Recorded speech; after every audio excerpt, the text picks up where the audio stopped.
Mobile سامنے لگا رکھے ہیں. ایک تباہ کاری تو ہمارے سامنے ہے، اس کو ختم کریں جی. بڑی مہربانی، اللہ بہت برکت دے. جزاکم اللہ. اس کو بھی کر دے بھائی، اس کو بھی شاباش.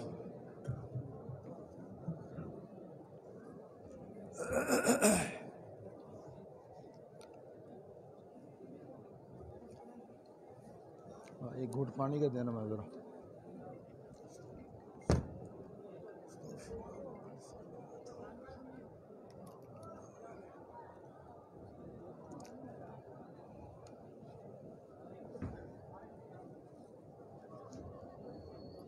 استقبال کیجیے. نعرہ تکبیر، نعرہ تکبیر. والد محترم، استاد محترم حضرت اقدس مولانا محمد حنیف جالندھری اطال اللہ بقاءہ اسٹیج پر تشریف لائے ہیں. بلند آواز سے اللہ کا نام بلند کیجیے. نعرہ تکبیر، نعرہ تکبیر، نعرہ رسالت.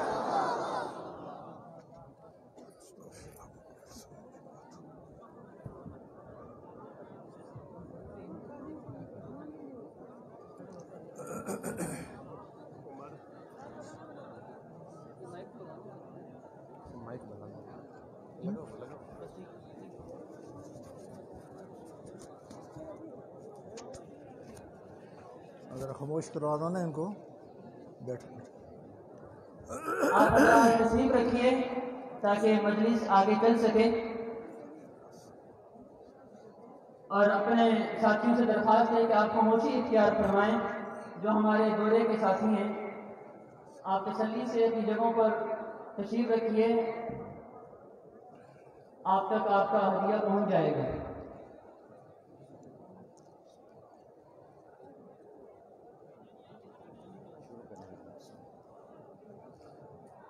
نحمده ونصلي على رسوله الكريم.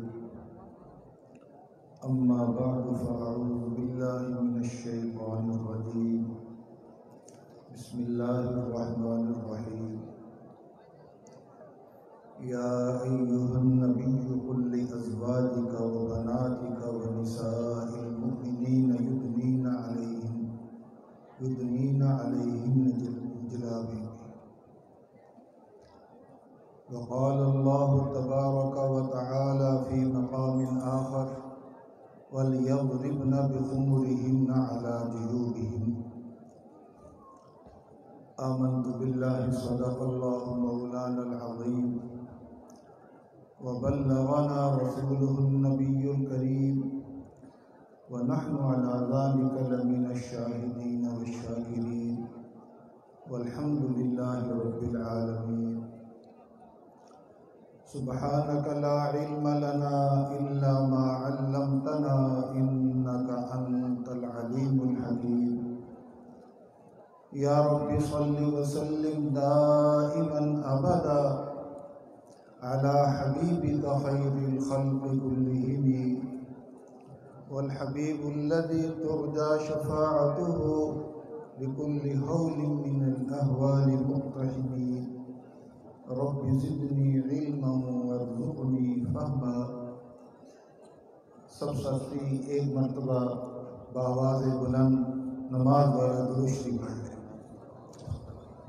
اللہم صلی علی محمد وعلی آل محمد کما صلیت علی ابراہیم وعلی آل ابراہیم انک حمید مجید.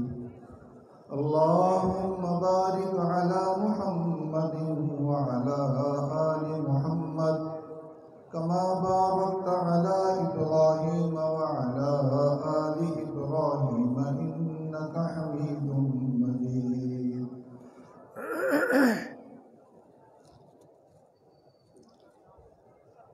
حضرات محترم،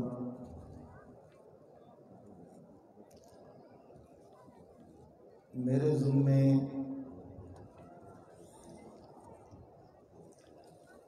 دو چیزیں لگی ہیں. پہلا پردے کے بارے میں کچھ گزارشات آپ حضرات کو سنائی جائیں، اور دوسرا موبائل، اس کے نقصانات آپ حضرات سے عرض کیے ہیں۔ پردے کے بارے میں سب سے پہلی بات یہ سمجھنی چاہیے کہ حق تعالی جل شانہ کی نظر میں عورت کا پردہ کس قدر اہمیت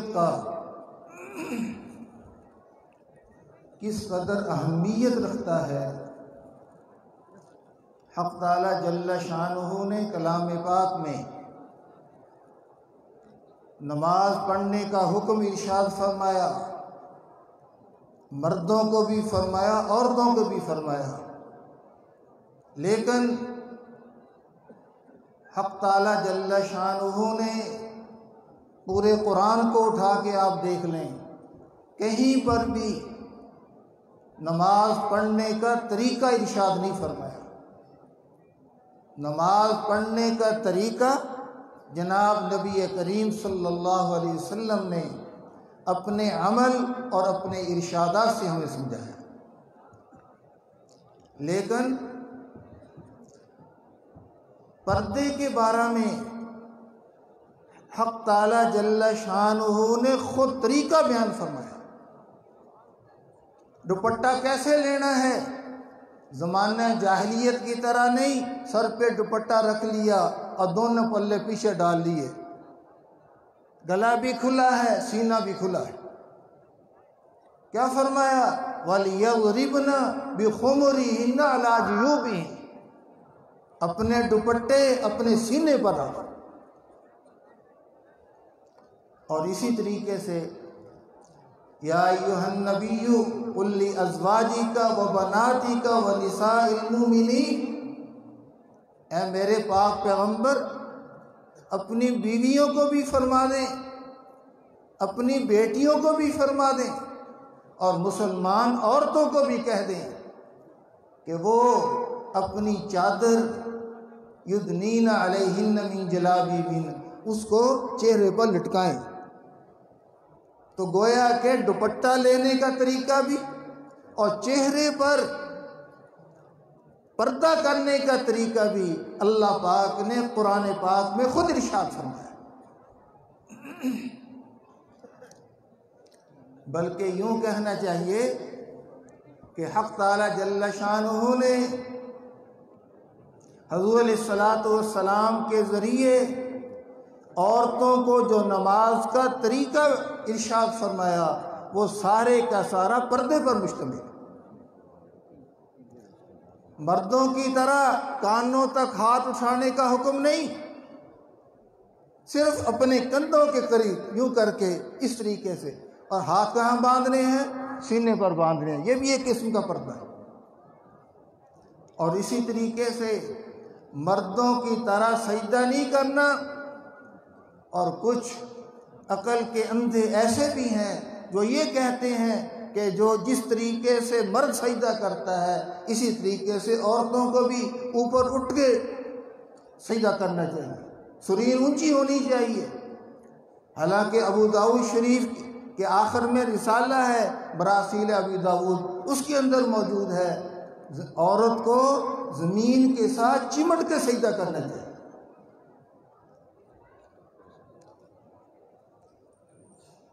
اسی طریقے سے اسلام نے تو یہاں تک کیا،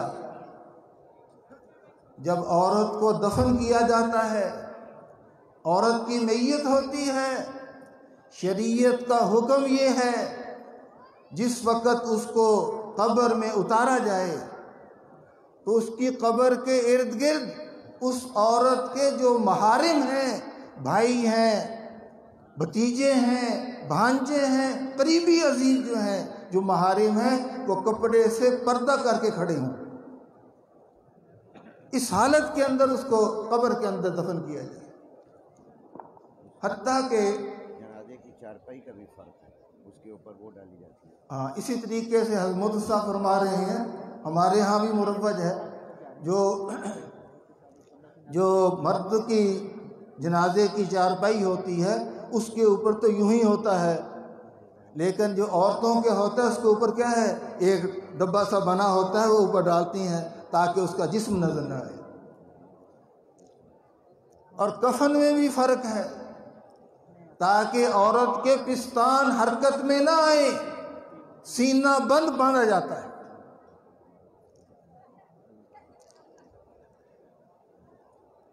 تو اسی طریقے سے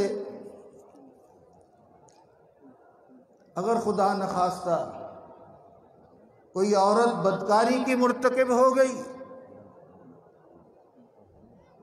سنسار کرنے کا حکم ہے، تو شریعت نے وہاں بھی یاد رکھیں پردے کا اہتمام کیا. پیٹ تک اس کو زمین کے اندر جیسے گاڑا جاتا ہے اس طریقے سے زمین کے اندر رکھا جاتا ہے، اور اس کے جسم کے اوپر موٹا کپڑا باندھا جاتا ہے. اس کی جان کو تو ختم کرنا مقصد ہے، لیکن اس کا وجود کسی کے سامنے ظاہر نہ ہے.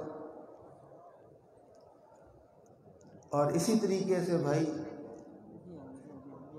ہم کیا کہتے ہیں، مرد اور عورت، اور عورتوں کا کیا نام ہے، مرد اور عورت. مستورات، یہ دو نام ہیں، ہمارے یہاں بولے جاتے. یاد رکھیں عورت جو ہے یہ بھی عربی زبان کا لفظ ہے. جس چیز کو چھپانا ضروری ہو اس کا ظاہر کرنا بے حیائی ہو، یہ ہے عورت کا معنی. اب وہ سوچیں، وہ والد سوچے جو اپنی بیٹی کو بے حجاب موٹر سائیکل پر بٹھا کے یا گاڑی میں بٹھا کے سیر کرا رہا ہے، اس بھائی کی غیرت کہاں گئی؟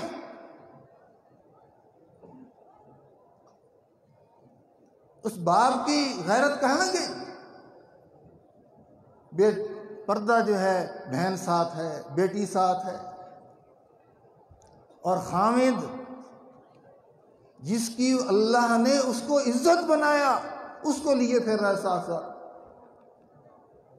حضرت مولانا عبد المجید صاحب رحمہ اللہ فرمانے لگے، ان کا میں بیان پڑھ رہا تھا، فرمایا کہ اس قسم کی عورت جس کے بازو ننگے ہوں، سر ننگا ہو، گلا ننگا ہو، فرمایا اس کو عورت کہنا ہی غلط ہے. بلکہ اگر کوئی آدمی اس پر عورت کا لفظ بولتا ہے وہ گویا کہ جھوٹ بول رہا ہے، وہ اس قابل ہی نہیں کہ اس کو عورت کہا جائے. اور میری مائیں بہنیں، اللہ ان کو بھی اور ہمیں بھی جنت میں لے جائے. جنتی عورتوں کی صفات، جنت کی عورتیں اصل ہیں کون؟ جن کو حوریں کہا جاتا ہے. قرآن پاک میں ہے حور مقصورات فی الخیام.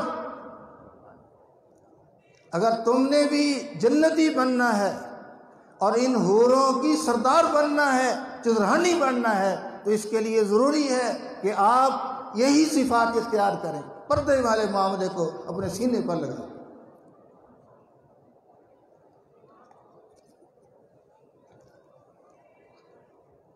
اس لیے بھائی سب سے پہلی چیز یہی تھی کہ عورت کے پردے کا مسئلہ. اور اس میں صرف یہی نہیں ہے کہ نہیں ایک حکم پر عمل کیا، جو عورت یوں نکلتی ہے حضور علیہ الصلوۃ فرماتے ہیں شیطان اس کو جھانکتا ہے. اور اسی طریقے سے اگر آپ سوچیں دو چیزیں ایسی ہیں جو چھپانے کے لائق ہیں. ایک چیز ان میں سے دولت ہے اور دوسری چیز عورت ہے. کوئی آدمی جس میں ذرہ برابر بھی عقل ہے وہ پیسے لے کے، نوٹ لے کے، بریف کیس میں نوٹ بھرے ہوئے ہیں اور اعلان کرتا پھرے اس کے اندر کیا ہیں 5 لاکھ موجود ہیں، اس میں 10 لاکھ موجود ہیں، یہ اعلان کرے اور یاد رکھیں ایک بازار سے گزر کے دیکھیں، چند لمحوں میں وہ بریف کیس اس کے پاس نہیں ہوگا، اس کو ہم ہر آدمی بتاتا نہیں، کسی سے تذکرہ نہیں کرتا، اپنا بینک بیلنس وہ بھی ذکر نہیں کرتا۔ تو دولت کو بھی چھپایا جاتا ہے اور اسی طریقے سے عورت کو بھی چھپایا جاتا ہے۔ ہم لوگ مسجد میں جاتے ہیں، اپنا جوتا تو وہیں سیڑھیوں کی جگہ پہ چھوڑ دیتے ہیں یا زیادہ سے زیادہ اٹھا کے وہیں رکھ لیا، لیکن جو جیب میں بٹوا ہوتا ہے وہ بھی وہیں چھوڑ دیتے ہیں، گھڑی بھی وہیں چھوڑ دیتے ہیں، موبائل بھی وہیں چھوڑ دیتے ہیں۔ جو آدمی اپنی بیوی کو، بیٹی کو، بہن کو قیمتی سمجھتا ہے وہ یاد رکھیں یوں ہی وہ بازار میں نہیں پھراتا اسے۔ اسلام نے عورت کو عزت کا مقام دیا ہے، تو یہ عورت ہے، مستور ہے، اس کو مستور ہی رہنا چاہیے، اسی میں اس کی عزت ہے، اس سے خاندان جو ہے محفوظ رہتا ہے۔ اور انسان اور حیوان میں سب سے بڑی چیز نسب ہے، ما بہل امتیاز نسب ہے، انسان کا نسب محفوظ ہوتا ہے، اور اس کے محفوظ رہنے کا طریقہ کیا ہے؟ ہماری بیوی جو ہے وہ پاک دامن رہے، اور پاک دامن کب رہے گی؟ جب کہ وہ پردے میں رہے گی۔ دوسرا رہا موبائل۔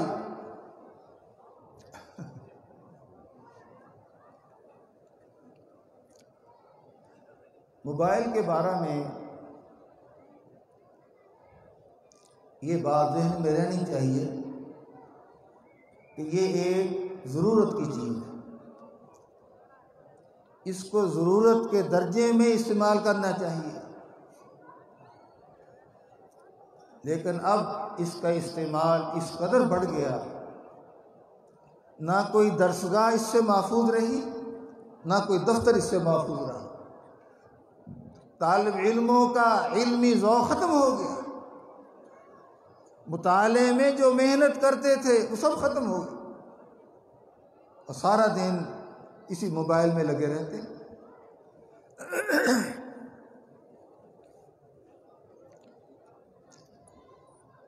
ایک نہیں 20 گھر اس موبائل نے تباہ کیے۔ موبائل پہ دوستی لگی، والدین کا منہ کالا کرتی ہوئی بھائیوں پر نکل گئی۔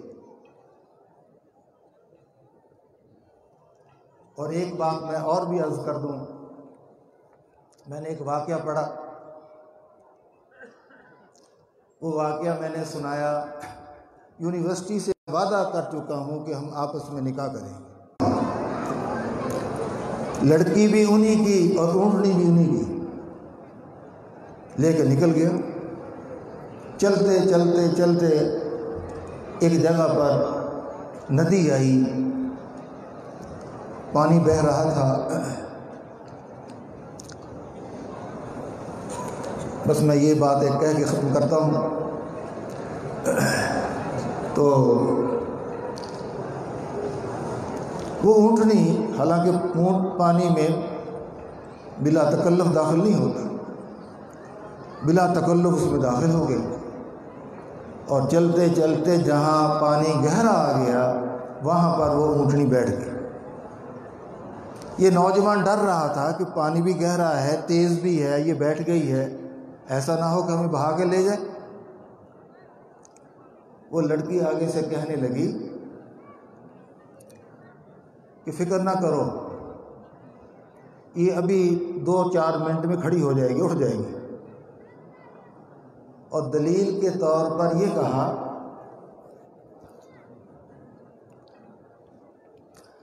اس کی یہ پرانی نسل ہمارے پاس چلی آ رہی ہے، اس کی ماں بھی یوں ہی بیٹھ جایا کرتی تھی، ابھی 2-4 منٹ کے بعد یہ خود بخود اٹھ جائے گی۔ وہ نوجوان سمجھدار تھا، اس کے ذہن پر چوٹ لگی کہ جب جانوروں میں ماں کی خصلت منتقل ہوتی ہے تو انسانوں میں کیوں منتقل نہیں ہوتی؟ اس کی ماں بیٹھ جاتی تھی، یہ اونٹنی یہ بھی بیٹھ جاتی ہے۔ آج یہ میرے کے ساتھ بھاگ گئی تو کل کو اس سے جو پیدا ہوں گی وہ نہیں بھاگے گی کسی کے ساتھ۔ تلوار اس کے پاس تھی، اس نے ایک تلوار اس لڑکی کے ماری اور دوسری جو ہے اس اونٹنی کے ماری، دونوں کو ختم کر کے چلا گیا۔ یہ میں نے اس کو واقعہ سنایا، واقعہ سنانے کے بعد میں نے کہا اب سنے میں حکم جو میں نے کہا اگر آپ بھی یہی چاہتے ہیں جیسے یہ میرے آپ کے ساتھ تنہائی میں ملاقاتیں کرتی ہے، کل کو آپ کی بیٹیاں بھی لوگوں سے یوں ہی ملاقاتیں کریں، اور یہ ملاقات کرنا تمہاری غیرت کے خلاف نہیں، خاندانی شرافت کے خلاف نہیں، اگر یہ معاملہ ہے اس صورت میں پھر کہہ دو والدین کو میں نے رشتہ تلاش کر لیا، ضرورت نہیں ہے مجھے۔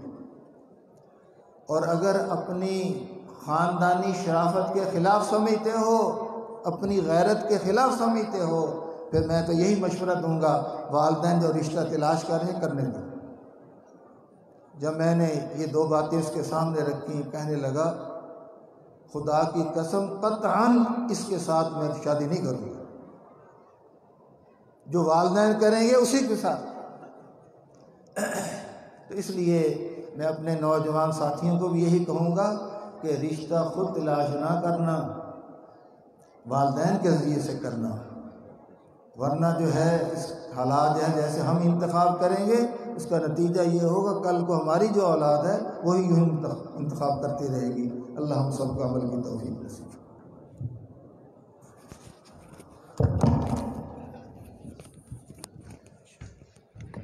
جزاک اللہ۔ یہ تھے ہمارے استاد محترم جو موبائل کی تباہ کاریاں اور پردے کی اہمیت پر نصائح فرما رہے تھے۔ اللہ رب العزت ہمیں قیمتی واعظ و نصیحت پر عمل کرنے کی توفیق عطا فرمائے۔ یا رب دل مسلم